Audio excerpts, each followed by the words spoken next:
Good morning, everyone. I'm Nick Slavic. I'm the proprietor of the Nick Slavic Painting and Restoration Company here in Minnesota. I'm also the host of this program, Ask a Painter Live on Facebook.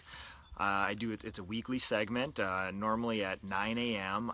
Every Friday. It's a program where contractors, homeowners, everybody else sends me questions during the week, during this live feed, and then after, and I answer all your painting questions and otherwise here. So today I am live here from the Slavic Farm in St. Benedict. It's a beautiful morning. It's going to be in the mid 70s, one of the best days of summer here. I've been collecting a whole bunch of random questions during the week here. There's a whole bunch of smaller questions that I didn't feel would be apt to devote a whole program to, but this is sort of another edition of the grab bag here. So I've been a craftsman for over 20 years, and I will use that knowledge to answer any questions you have, painting or otherwise. This week, Jim sent in a question about a coffee table, and I will post a picture after this. And Jim, if you're tuning in here, if there's a way you can post a picture here of that, I would appreciate it. I get tons of questions about furniture. Every week I get, half a dozen people sending me pictures, asking me questions about finding an old piece of furniture. Somebody gave them something. It's a good construction, good wood, but they just want it to look different. And the biggest advice I can give you about furniture is, number one, what you want it to look like will dictate the process of how you refinish it. If you want it to be perfectly restored to wood again, you're going to have to strip off every bit of old finish. And there's a number of ways you can do this. Number one, you can chemically strip it off. Full safety gear. This last week I posted a picture of my sort of safety regimen. Full suit, thick rubber gloves, full face mask, hood, different shoes for doing this. The methyl ethyl chloride is my favorite. We probably will not be able to buy that in a few years in large quantities. It's a very effective stripper, but it's very caustic. So enjoy it while you can. Just be safe when you use it. You basically apply it. It's a paste, a liquid paste. I apply it with a brush. You let it sit 5-10 minutes.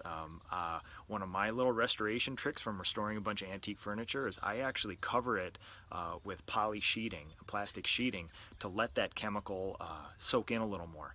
If you use just the paint stripper and let it dry out, it loses its effectiveness. So you want to keep it wet. So I cover it with poly sheeting, do it in small sections, and then you scrape it off and then clean off the wood with mineral spirits. Now, you can also sand it off, but the one caveat I have about sanding it off is a lot of the furniture you're going to find nowadays, unless it's a very old piece of antique furniture or a very high-end piece of newer furniture, it's going to be veneer, and veneer is a 16th or a 32nd inch of wood. They shave logs down and they apply that to a substrate of either chipboard, plywood, some other cheaper substrate there. If you try to sand that stuff, you're going to burn right through it and lose any of the grain that you have there. So number one, how you want the piece of furniture to look will dictate how you do that. Number two, the substrate will dictate how you prep it. Like I said, if you want it to be the clear wood finish again, you're going to have to get it down to bare wood. You're going to have to clean it very, very well. A tabletop is the easiest thing in the world to do. The finish comes right off. Chairs are an insane process of stripping. It takes me probably 15 minutes to strip a tabletop, depending on the type of old finish used. It could take me 3 to 4 hours to strip a chair, only because of the little bits and pieces and the spindles and all that other stuff. So a chair seems like an easier project, but a big, large, flat surface is going to be easier. Now, if you don't want that clear wood finish, if you're going to paint it, if you're going to distress it, decorative finish, enamel, something like that, all you have to do is make sure the substrate is defect-free, that if there's any old finish or paint or something on there, that it's adhered perfectly. So you're going to have to either mechanically remove that stuff, or you can even strip it down to bare wood. As a professional, when somebody asks me to do something like that, I normally strip it down to bare wood because that's what they expect of me. If they're going to pay me to do it, that's sort of my standard for doing that stuff. But certainly, if you have an old painted piece of furniture or an old varnished piece of furniture and you just want to paint it, it's the easiest thing. All you have to do is scuff sand the entire surface.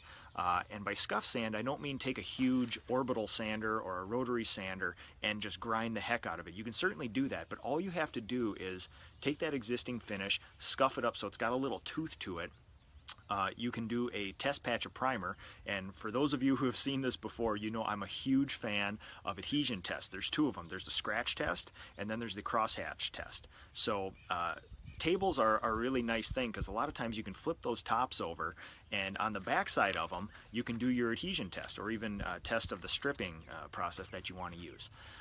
Try my favorite, again for people who have seen this, oil primer. Oil primer will stick to almost anything that's in reasonably sound, good condition. So I would test that oil primer on the back side of that tabletop, scratch test, give it overnight to dry, scratch it as hard as you can with your fingernail. If nothing comes off, perfect. Just keep going with that.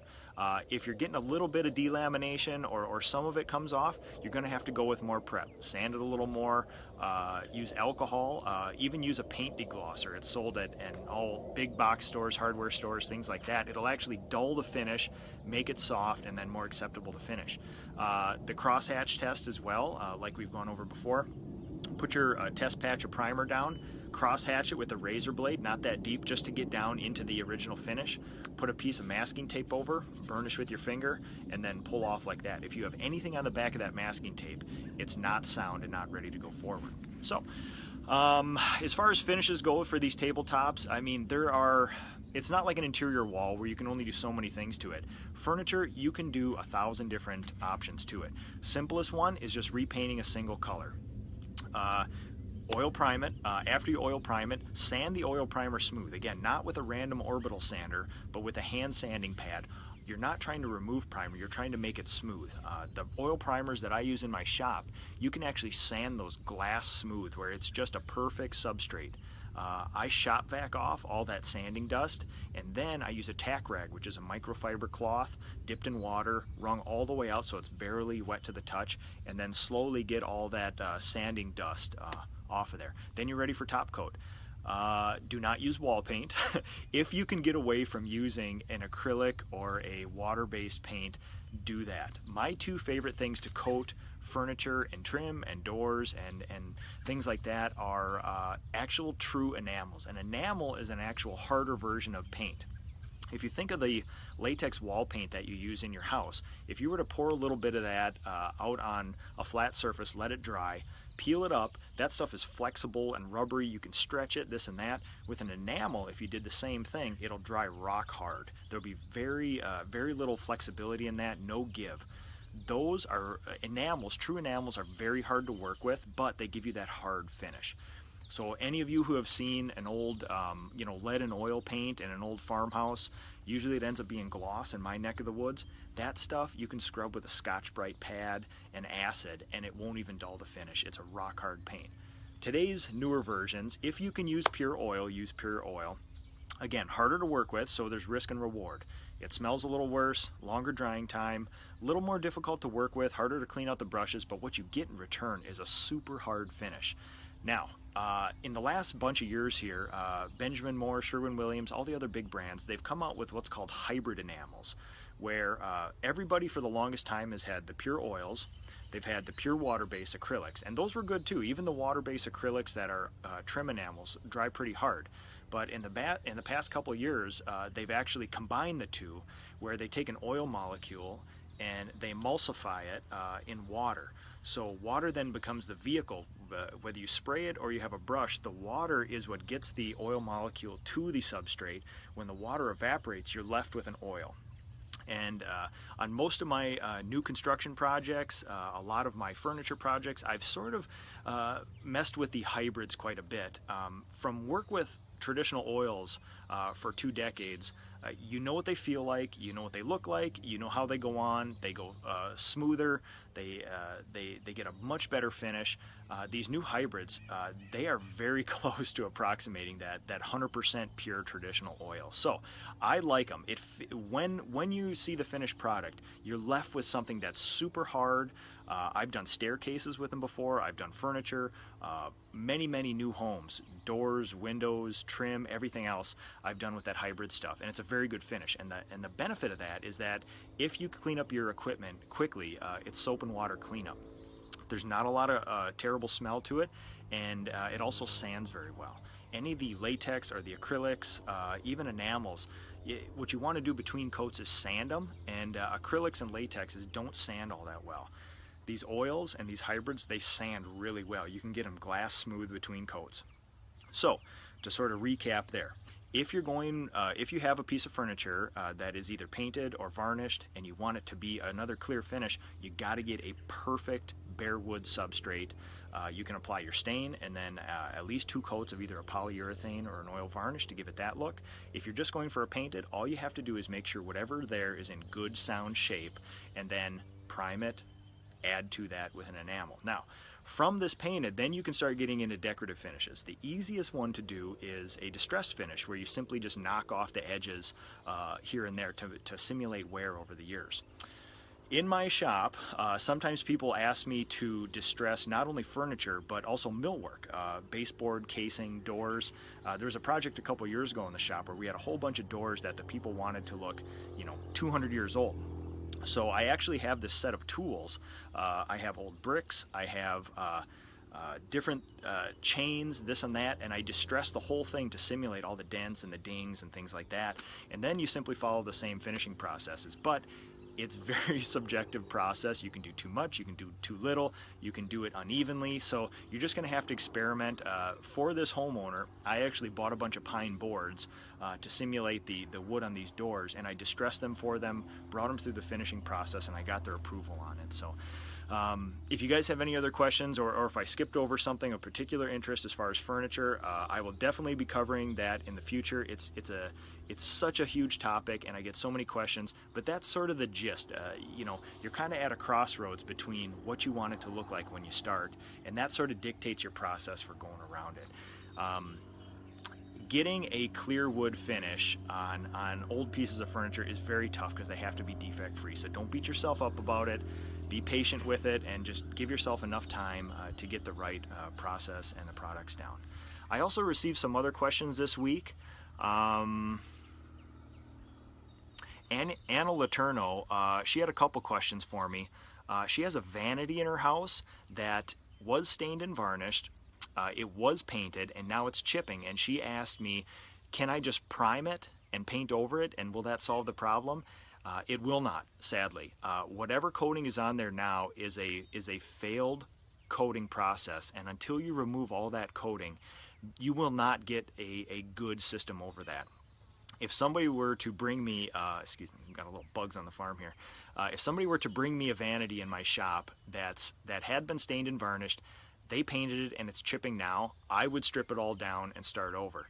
If you were to simply prime and paint over that, you would have a nice finish on the outside, but anytime you touched it, you have the wood surface, you have the old bad coating, and then you have your new stuff over. That middle coating in there is going to be the weak layer. So anytime you bump into it, anytime the doors rub together or something, it doesn't matter how good that top coat is, it's not going to protect what's underneath it, and it's going to delaminate, it's going to chip off again, and it'll just gum everything up. One note about cabinets, vanities, things like that: if you have doors, double doors that kind of come together like this, if you have a stained and varnished thing now, a vanity now, and you want to paint it, you have to imagine that the doors may need adjusting, and this is often where people find the chipping where the doors meet because they're movable objects. If you prime it, if you put 2 coats of enamel over the top of it, you have to imagine that on either side of the door, you have 4 edges. You're adding primer and 2 coats of paint here, primer, 2 coats of paint here, and the same thing on the other door. So you're basically adding 12 coats of paint now between those 2 doors. So if something had a tight tolerance, where the doors swung together and they may be rubbed in the first place, if you add 12 coats of paint between there, they're going to stick, they're going to rub, they're going to do this and that. So that's why I strip them down. You remove a couple coats, allows you a little more give and take on that stuff. Otherwise, if you do put on heavy enamels and primers like I do, sometimes you can just adjust the hinges out a little bit to give it a little more clearance like that. So let's see here. Make sure I didn't miss a question here. Okay. But no, if there's a failed coating on something, whether it's the outside of a house, whether it's on a vanity inside of a house, whether it's on a wall, anything you do over that is going to fail in the future. It's just a matter of time. So take it down or just start over, either one. If your time is not worth that, just replace a vanity and start over. Anna also asked, she has a concrete floor in her laundry room, and I assume this is in a basement. At least in the Midwest here, we all have full basements. Lots of sump pumps working out here. A lot of people have issues with wet basements down here. So if you have a concrete floor in your basement, again, this goes along with kind of my adhesion test. There's a really cool little painter's trick, and I think it goes for masons and stuff too. To find out if your concrete floor, this can go for garage floors, it can go for outdoor patios, it can go for basement concrete floors. You take a gallon Ziploc bag, cut it open so it's a single layer of plastic, duct tape that onto the floor, completely seal it in there. Come back a day later, if there's condensation on the inside of the bag, then there's water and vapor transferring through that concrete floor. It's not ready to paint. If there's no condensation or barely any, you're probably good to go with a bunch of fans, drying it out, get some dehumidifiers going. In Minnesota, we have very cool wet springs, cool wet falls. If you try to coat a concrete garage floor or a basement floor in the very early spring or very late fall when the temperatures are somewhere between 35 and 55, you're going to find a ton of moisture down there, and that concrete will actually, the cooler it is, the more water can condensate on it, things like that. So a trick for me with the garage floors and the basement floors is a lot of times I like to do them in the middle of summer here. Winter is super problematic. I don't do it unless I have to, but in the middle of summer when we have our nice 8-week dry spell somewhere July and August, I do my little Ziploc bag test, and normally that stuff is dry as a bone, it's warm, and even if you get a humid day in there, there's breeze and it dissipates fairly quickly. So if, in this case, I assume it's a basement laundry room floor, if that moisture test passes, what I would do is, the old way used to be acid wash, scrub, dry, and then put oil enamel on the top. That is a very old traditional system now. I love tradition, but there's better things to do now. In the past couple of years, there's been a lot of advances in concrete coatings, and a lot of them have gone to sort of, again, the hybrid urethanes, the water-based stuff, and there's actually some pretty good adhesion with those things now. So, by the technical data sheets of these major manufacturers, what they want you to do is now diamond grind all the floor to get a really good tooth on it and start coating from there. For homeowners, it's not going to be a good process to do, especially in a basement if you have, furniture and stuff down there. If you're in your house, I wouldn't even acid wash that floor. I would scuff it up the best you can with a random orbital sander, vacuum it off like crazy, wipe it all down, make sure there's no dust on it, and pick a corner somewhere. Get your concrete top coat and do an adhesion test down there. And if it sticks, go right ahead. The only thing is you have to keep that stuff dry. You're going to get moisture coming in those basements, but make sure you have your sump pump going, make sure there's good drainage, and make sure there's air moving down there. A lot of times, if you have one humidifier in a basement and maybe a fan that just circulates slow air down there, you'll solve a lot of the moisture problems with those coatings.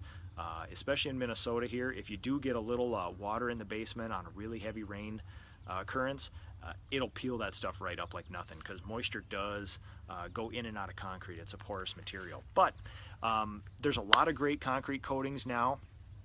Sherwin-Williams, Benjamin Moore, all the other major ones have great concrete coating things. You can go clear to waterproof it. You can go something semi-transparent to stain it. You can go solid color. You can go hard enamels. And then you can get into two-part epoxies. A little tougher inside a house because of the smell. I've done them in industrial plants and stuff before. It's even in industrial metalworking plants, the smell is very strong, and it affects a lot of people around you. So if you want the hardest coating, which would be a two-part epoxy, you're going to have to put up with some smell. Do that, crack a window, dehumidifier, fans, go on vacation, whatever.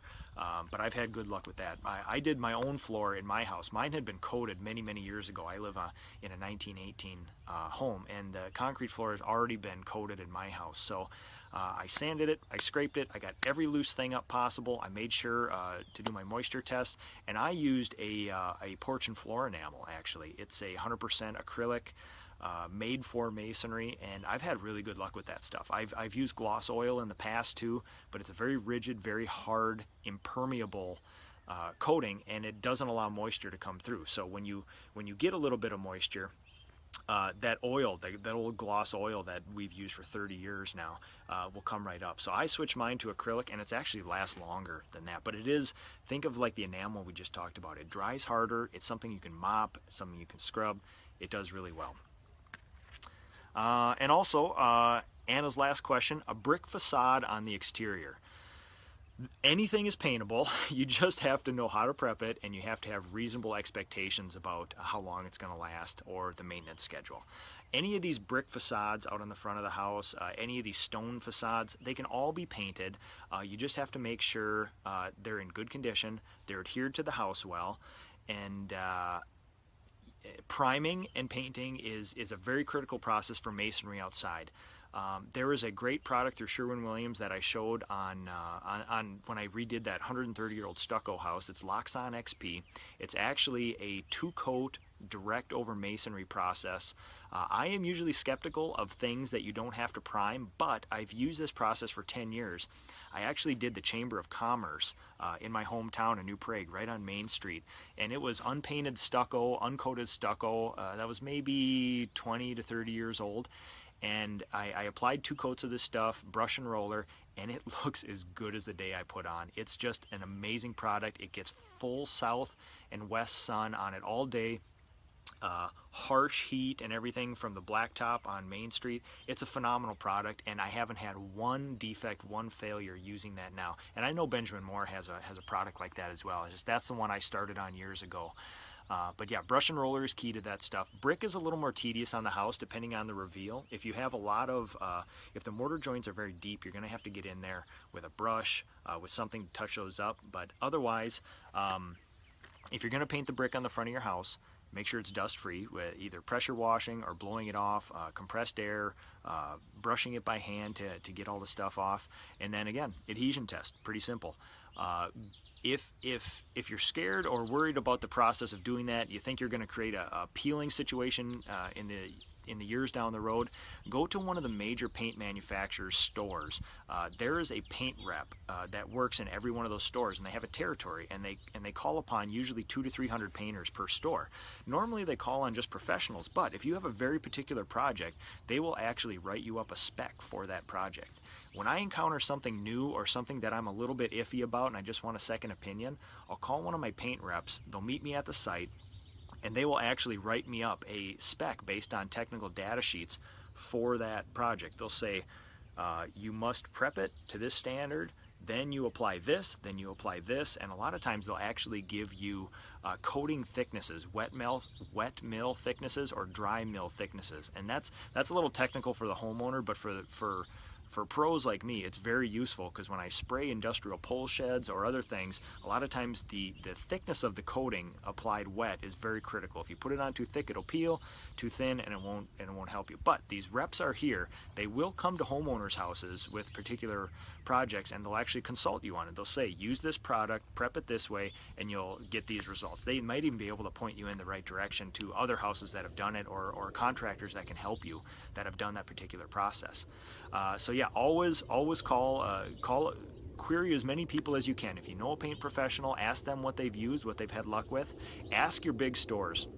A lot of times, if you get the young kids behind the counter, they're going to have no experience with this. They may have never even painted, but there is a paint rep, and every major paint manufacturer has a technical hotline that you can call, and they will give you those specs. So yeah, it's basically as simple as prepping all the area, make sure there's no dust on the outside of the brick. I would use that 2-coat. It's a specific masonry product. It's elastomeric, which again has some give, and it's breathable, so it doesn't trap moisture in the brick, which is a huge problem for masonry projects. And then Tina wrote me this last week, Tina Stather. She stained her deck last year, and it's peeling like crazy, and she wants to know what happened to it. Very common problem in Minnesota here. We get the worst of the worst. It goes -40 in the winter. It goes way into the hundreds with the heat index, snow, rain.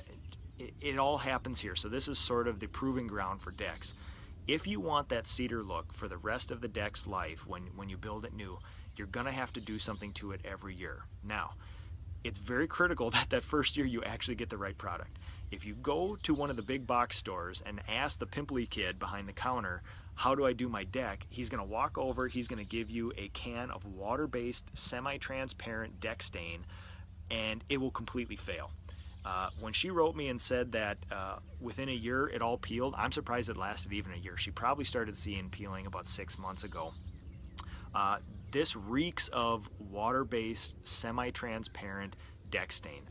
Also, some of the there's a whole bunch of these Deck Correct cover deck things now. They're rubberized coating with tread in them that you put over decks, and it's a complete nightmare with respect to these companies, because Lord knows I use them all. But anytime you make an impermeable shell over a deck board like this, you think about your deck, you coat the top perfectly, you think, oh great, it's waterproof and this and that, but you forget the underside.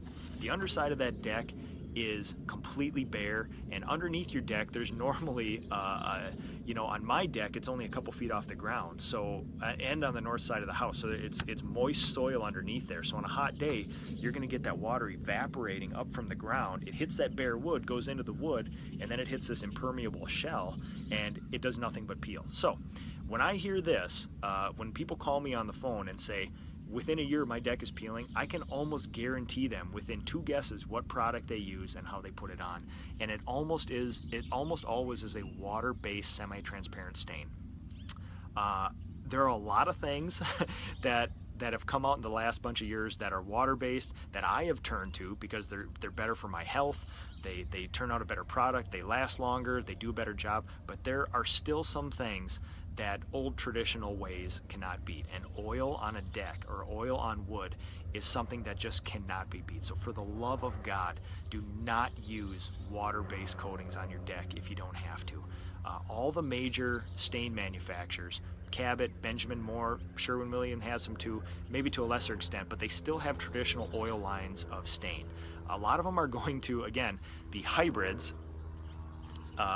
but you know, I've used some of the hybrid deck stains. I've had good results. I still use oil in every chance I can get. So to fix this deck, you're going to want to pressure wash every bit of that old stain off you can. Remember, like we talked about that vanity, if you got this weak layer on here and you apply more stain on here, the stain is only going to sit on top of that weak layer, and in a year that's all going to come off too. So pressure wash it, chemically treat it to brighten the wood with a wood brightener or a deck wash, sand it. You gotta get that wood porous again, and then find an oil stain. They make solid oil, which looks like paint. They make semi-solid or semi-transparent oils, and they also make those clear cedarish kind of oils too that will give you that new cedar look. Use a hog's hair brush. My favorites are Wooster Yachtsman's, usually 3 or 4 inch. They hold stain better than a nylon brush. If you use oil stain in a nylon brush, it's going to fling all over the house, it's going to spit and drip everywhere. If you use one of these beautiful hog hair bristles, it's a natural fiber, it goes on perfectly, doesn't spit. Sometimes they're called China bristles, China hog bristles, things like that. They're actually cheaper than a lot of the nylon brushes, so again, it's cheaper, it's better. Do that, work in the shade. Keep a wet edge on the deck boards like that, otherwise you'll get some lap marks, and just work oil into it. And if you want to keep that cedar look, just do it every year and it'll turn out perfect. Let me just go through a few questions here. Oh, Allie. Good to hear from you, Allie. Staining a massive yard fence, power wash or hand sand before staining? I do both depending on it. A lot of the times when I do fences, they're rough cedar, so I'll wash it, and it really doesn't rough up the wood any more than it has, and then I put the oil stain on it. If it's a smooth fence and the power washing roughs it up, sand it down again, but just get a random orbital sander, just quick up and down. You're not going to get a perfectly polished piece of wood, just get the furry stuff off, and that'll accept stain perfectly.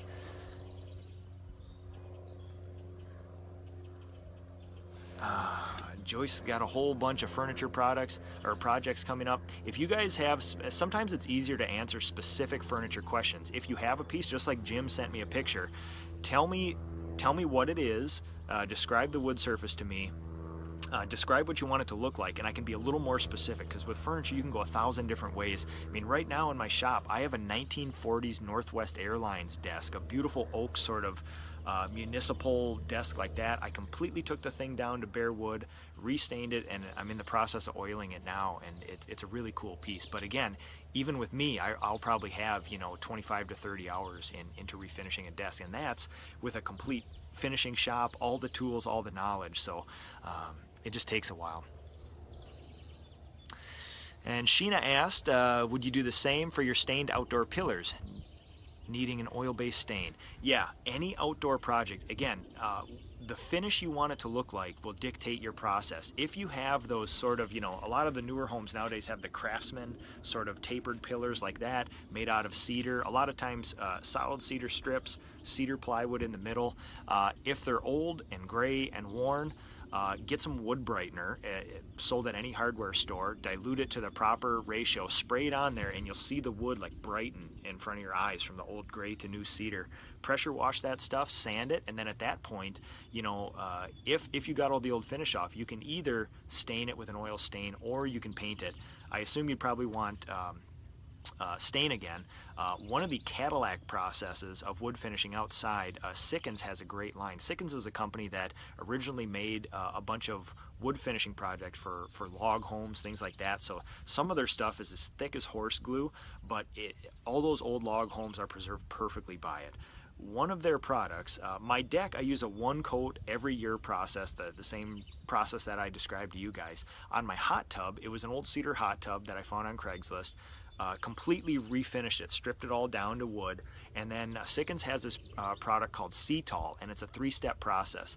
The first step is like a color coat, and then the next 2 steps are a protective clear, and I did that probably 7 or 8 years ago, and I haven't touched it since. It is on the north side of my house, so it doesn't get a lot of direct sun, but it's been in contact with chlorine water. My kids splash in it. I mean, my kids cover the deck with chlorine water when they splash around in there. So with that process, it's the 3 coats, but this is a small project, and it had a finish on it that looked like varnished woodwork inside the house. And like I said, 7 or 8 years, and I haven't messed with it. It's really good. But when you think about the same process you can use for a deck, but you have to stain your deck 3 times in the year. It's kind of a poke for most people to get it done once every year, let alone 3 coats the first time. But you will get a better look, and you will get a longer finish on it. And the products are more expensive. A lot of the products I use are hovering around $30 to $35 a gallon. Retail cost. Some of that Sikkens stuff, I've stained a few decks where the stuff goes over $100 a gallon, but it's a phenomenal product, All right, let me check here and see if I got any other questions. All right, well, I have a podcast out with Tom Reber, Strongpreneur Podcast, Strongpreneur Nation. You can search for that on iTunes. SoundCloud, I did a podcast with Chris Shank. That was a great conversation I had with him. And that's through the PDCA if you search on SoundCloud or go to the PDCA's website. I also want to thank everybody. Last week's Ask a Painter, where I did a live estimate and color consultation in conjunction with the Painting and Decorating Contractors of America, was my highest viewed one so far. Thank you guys for that. And any other questions you have about any painting process, anything at all, I will certainly do whatever I can to research and answer for you and get back to you guys. There is a article in Paint magazine about color choice that I was just interviewed for this last week. That will be coming out in the near future. And I had a great conversation with Jerry Rabushka from the Paint Dealer magazine, and there will be a large spread on me, my business, and my philosophy, and a bunch of pictures of my projects coming out in the near future too. So all those people were very good to work with. I loved having those discussions with them, and I do appreciate people's interest in this. Even though I'm just a painter, I think my world is this big. Turns out people are sort of interested in this stuff, and I thank you for that. So send me your questions either during these Ask a Painter episodes, after and during the week. This next week, I will actually be in the wilderness of Canada. I will pre-tape one, and I will have Toots, my wife, post it for you guys next Friday, give or take about 9 a.m. So send me any questions you guys have, and I'd be happy to answer them. And thank you so much for this. I do appreciate doing this. This is flexing my sort of paint knowledge muscle, and I appreciate it. It's a good exercise for me. Thank you guys for tuning in again, and we'll see you next week.